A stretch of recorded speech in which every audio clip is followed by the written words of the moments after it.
Honey Jacqueline Barla, yes father. आपका सद्भावना channel में बहुत बहुत स्वागत है।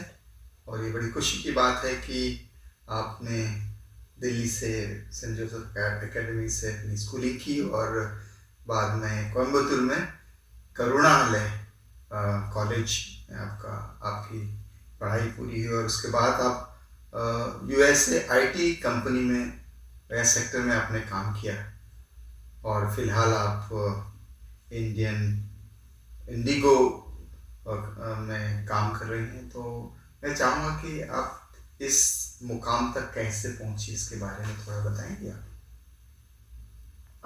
मुकाम में पहुंचने के लिए सबसे पहले तो मैं जिसको धन्यवाद करना वो तो ईश्वर है। जी जी। क्योंकि आप स्कूल टाइम से ही मैं ऐसी स्टूडेंट रही हूँ जो ना पढ़ाई में अच्छी थी ना लोगों से बातचीत में अच्छी रही हूँ।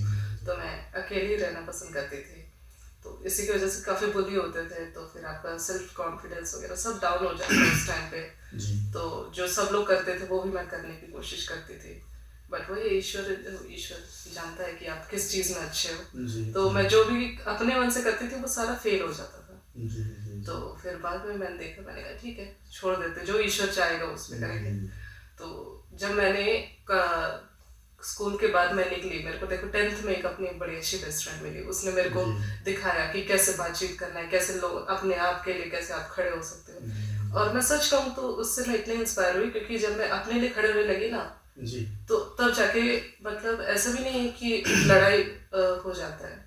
ऐसा हो जाता है कि ऊपर वाला भी आपकी मदद करता है। जी। फिर मैं उससे काफ़ी इंस्पायर हुई। फिर मैं धीरे धीरे मैंने जब वो मुंह खोलना स्टार्ट किया, फिर मैंने पहले तो मैं एज अ कस्टमर सर्विस में काम करती थी। वहाँ से मेरे कम्युनिकेशन स्किल्स थोड़ा इम्प्रूव हुआ, इंग्लिश में होने लगा। फिर आफ्टरवर्ड्स आई अप्लाइड। फिर उसके बाद तो कोविड आ गया था ना। कोविड में ना कोई जॉब है, कुछ भी नहीं है। एंड मैं लाइक गवर्नमेंट एग्जाम्स की भी तैयारी कर रही हूँ, उसमें भी मतलब सक्सेसफुल नहीं हुई। फिर कोविड के टाइम पे जब सेकेंड वेव जब आया था, जब almost half of the India was like suffering from the Covid, तब उस टाइम पे मेरे को जॉब मिला जब किसी को नहीं मिल रहा था। तो ये it was the biggest miracle of my life कि मेरे को जॉब इतनी जल्दी मिल गई। फिर मैंने यूनिवर्सिटी में अपना काम स्टार्ट किया। 2 years I work there. Then वही कि होता है ना कि आपके मन में शांति नहीं होती है इतना अच्छा कमाने के बावजूद भी। तो मैंने छोड़ दिया। मैंने काफ़ी सोचने के बावजूद, घर वालों से बात करने के बाद फिर मैंने सोचा मैं छोड़ देती हूँ। फिर छोड़ने के बाद फिर मैं एविएशन इंडस्ट्री में आई। बेशक यहाँ पे 2 पैसा कम मिलता है, बट मन की शांति मिलती है, वो बहुत बड़ी चीज़ होती है। हमने एक ऐसा दौर देखा कोविड का कि जहाँ पर सब कुछ थम गया, जिंदगी थम गई और लोग अपनी जान बचाने के लिए सब हदें पार करके उनके लिए सिर्फ जिंदगी ही को कैसे बचाना ही रहा। और उस दौर से भी हम गुजरे।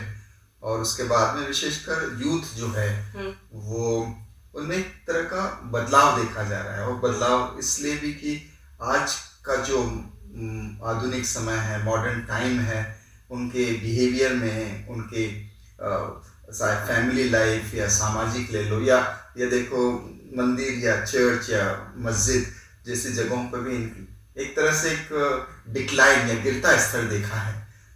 तो आप आने वाले समय के लिए यूथ के लिए क्या कहना चाहेंगी?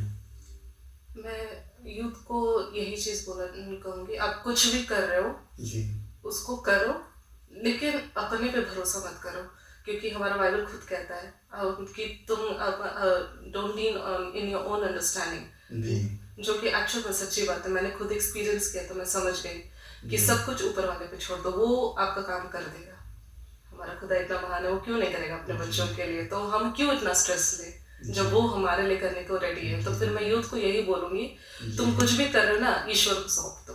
एक समर्पण का भाव होना चाहिए और ईश्वर के प्रति विश्वास, अपने परिवार के पेरेंट्स पर विश्वास हो, तब जिंदगी थोड़ी आगे बढ़ेगी। लेकिन आज का जो यूथ है, थोड़ा सा कोविड के बाद में परिस्थितियां बदली हैं, बेरोजगारी बढ़ी है और तमाम वो एक स्ट्रगल से, एक तरह की परेशानी से जूझ रहा है। तो आगे का समय कैसा लगता है? आगे का समय और खतरनाक होने वाला है। जी, वो तो है। जो होगा। बट वही कहता है ना ईश्वर कि तुम चिंता मत करो, दुनिया के अंत तक मैं तुम्हारे साथ हूँ। और मैं कहती हूँ ये खुदा का ये जो वादा है, जो जीसस ने प्रॉमिस किया है, ईश्वर ने हमें जो वादा दिया है, वो कभी टूटता नहीं है। इंसान कोई भी प्रॉमिस कर दे वो तो टूट जाएगा, बट ईश्वर जो करता है वो टूटता नहीं है। वो तो आपने सही कहा है कि हम अपने विश्वास पे, अपने अलग धर्मों को जो मानने वाले हैं उस पर विश्वास कायम रखें तो वो रास्ता वो दिखाएगा, लेकिन अपना जो प्रयास है वो जारी रहना चाहिए। कि कहा भी गया कि खुद ही को कर बुलंद इतना कि खुदा अपने बंदे से पूछे कि बता तेरी रजा क्या है। तो अपनी जो कोशिश है, अपना जो प्रयास है आगे बढ़ने का, सब तरह के मुकामों पे अपनी नजर रखने का कि हम किस तरह जीवन की सफलताओं को ईश्वर पर विश्वास रखते हुए आगे बढ़ सकेंगे। जी। तो अंत में क्या कहेंगे? आपने एक और संदेश दे दीजिए हमारे युवाओं को कि कैसे अपनी जिंदगी को आगे बढ़ाएं।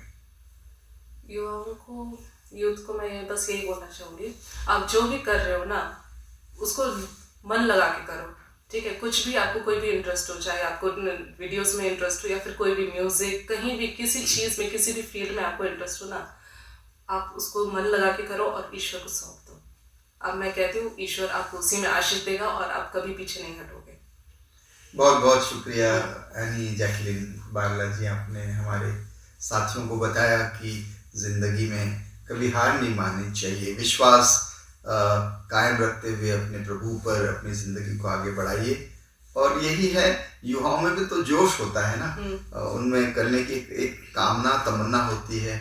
हम भी आपके लिए बहुत शुभकामनाएं और आने वाले समय में मंगल कामनाओं की अपेक्षा आशीष देते हैं। बहुत बहुत शुक्रिया, धन्यवाद।